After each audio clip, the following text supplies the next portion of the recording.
And then we get to Southampton, Simon, after their 3-2 win over Watford on Saturday. Russell Martin. Now, I didn't know this. Russell Martin spoke about his former club, Swansea. Yeah, they've been suing me for the whole season. I don't know much that I can say on it at the moment, but it's not been a huge distraction. So it appears 9 months on from his move to Southampton, Swansea have taken their former manager to the High Court. They're suing Russell Martin for breach of contract after his move to rival Southampton. Now, this is territory, Mr. Jordan, that you are familiar with, of course, from your days as Palace owner. Suing managers during a season. Is there an unwritten code of conduct between clubs and managers, Simon? Does it always work both ways? What's going on here? How do you mean? An unwritten code of conduct in what? You have a contract. Everyone knows what their contract details. I have an obligation as an owner. The manager has an obligation under his contract. If I don't fulfil my obligation, I'm susceptible to being brought into a situation where I can be sued. If they don't fulfil theirs, they're brought into a situation where they can be sued. And in my situation, it's because the manager lied and got caught.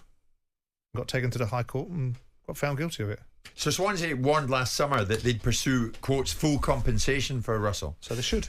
Who they said had more than a year remaining on his contract. So you back Swansea to push if they think they've got right on their side. The only thing I would say is I'm not privy to Russell Martin's contract with Swansea. If Swansea have a contract which is clear, then the manager doesn't get to do what he wants. He has a contract. He signed a contract. In the same way there's an obligation from the club to him, he has an obligation to them. If they fire the manager, they'd have to pay him. And they'd have to find a solution to the obligation that they had. Now, that might have some mitigation attached to it. And that might be an argument that goes on about if he leaves them and they fire him and he goes and gets a job somewhere else, there's mitigation clauses. But the contract's pretty clear. If you sign a contract, you're obliged to operate under the conditions of that contract. And if Russell Martin, for whatever reason, was given an opportunity to manage Swansea after managing Milton Keynes, so they gave him an opportunity, in he came, they would have supported him, brought his backroom staff in there, probably bought some players for him. And when it doesn't suit him, something bigger and better comes along, off he goes. But it don't work like that in the real world. In the real world, not the football world, people get reminded of their obligations. So your obligation is you're under contract. And I had it with Steve Bruce. When Steve Bruce tried to leave to Birmingham, he had gardening leave. I was the first time terminology had been used in English football. I used it because I enforced it upon Steve that you can't go anywhere.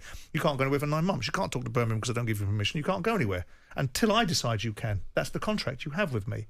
And this situation, if Russell Martin has left and has been unable to find an accord between the two clubs to meet the compensation, then it's an interesting one that they're suing him, because the only reason they're suing him is because he was apparently of sound body and mind when he signed the contract. There you go. You wanted to sign a contract. You wanted to have all the obligations that are in your favour. This is one that's not in your favour. Let's see how you get on with that. So Jim said it works both ways. So you have sacked the occasional manager in your time. Indeed. Yes. And they may have had a contract that says that they need, obviously you have to pay the compensation for that. And let's say they paid it or let's say it was in their contract within a certain length of time. Let's say with 28 days seems to be the modern thing. They would have been paid up within that 28 days. Yeah. Or if they weren't, they'd have sued the club, wouldn't they? No, I'm just saying to you, you stuck to your word then. Well, contractual obligations are contractual obligations. Fabulous. So by definition, if you have a contract, first of all, it's not 28 days. No, right? There's no defined period. Right? What? No, so there are contracts that people have that need a compensation. But there's no boilerplate contract. There's no boilerplate contract. Every contract's different. No what? There's no boilerplate contract. Every contract is different. Yes. So if I put no, but if it did say that, within the contract, what would happen? I don't know what would happen. I'm only asking a question. I know you are. Right. But I don't understand what point you're making. The point I'm making is that you are entitled to chase managers who have left you under those sort of circumstances that you've just described. Contract, isn't it? Yeah, absolutely. So, and if the contract says that the manager has in place that if he is sacked and has to be paid within a certain number of days, let's say 28, I do say 28 because I've known about that in my time, and you didn't pay within the 28 days. You'd get sued. You get sued. Of course. So, well done. So you've always paid up within the 28 days. But I don't understand what the relevance of what I've done and what I haven't done. Because obviously nobody's tried to sue you. So Clearly, I don't know, because I wouldn't write a contract that says I have an obligation to pay someone within 28 days. I've never heard of such a thing. Have you not? No, because what I could do is I can sack you and I can pay you over the next 2 years if I want, because my obligation is to pay you over a period of time. So you've never seen a contract where a manager would be wanting to be paid up within 20 days? And as you rightly pointed out, I had quite a few. Yeah. And it isn't just about football managers; it's about any executive. Yes, of course. If you fire somebody and you've got a fixed-term contract, you have an obligation. So if I fire you after 20 months and you've got another 12 to go, I don't have to pay you on that day. No, you don't. No, I'm agreeing with that unless it's specifically said. Yeah, absolutely. Absolutely. So Swansea will either have a case or they won't. Right. That's the point. If they're making if they've got it's pretty evident, isn't it? If you leave our football club and you want to join somewhere else, we want £2 million worth of compensation. It's in his contract. I mean, Russell Martin's actually said at the weekend there, I think it's the people who own the club, and it's probably a bit personal. Well, that would be a cheap way of getting out of the fact that you're doing precisely what you want to do. And I'm pretty damn sure if it was on the other foot, you'd be enforcing your contract. Now that your contract doesn't suit you because you've gone off to bigger and better things that solely suit you, now what you're saying is personal.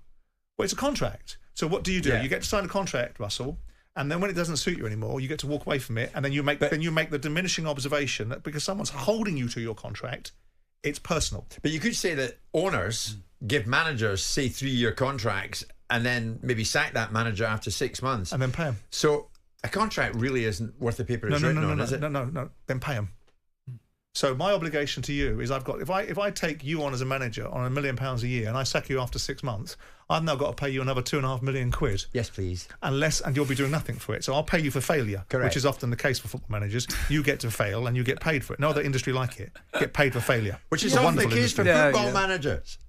Yeah, well, he certainly had longevity in mind anyway when he was sacking the managers. I'm sure.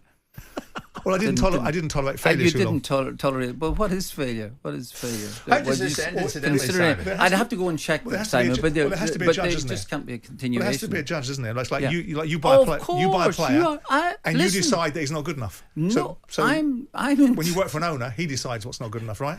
Because what you are as a football manager is your little cog in the wheel. Yeah, and you work for somebody else. That's absolutely how it works. Right. Yes, exactly. In the real world, you're a little cog in the wheel. No, Martin. I know. I don't mind that. They're an important cog, believe it or not. Indeed, as a manager, is very important. Yeah. But then, a cog then you nevertheless. would have to question the owner's selection policy if he keeps getting it wrong. True. But and maybe that's why. Or their ability to pivot quickly, like they do in every other business, except besides football, because what you guys get is a God-given right to have a long piece of string that goes on and on and on until you determine that you've been unsuccessful. I hope you mean you in general terms, not you specifically. Football me. managers. Yeah, good. If you're watching as a homogenous group, when we come back the other side of the break, watch for the little scratch marks on Simon and Martin's cheeks. It's getting interesting now. 11:30. On AM, on DAB, via the talkSPORT app and on your smart speaker. talkSPORT.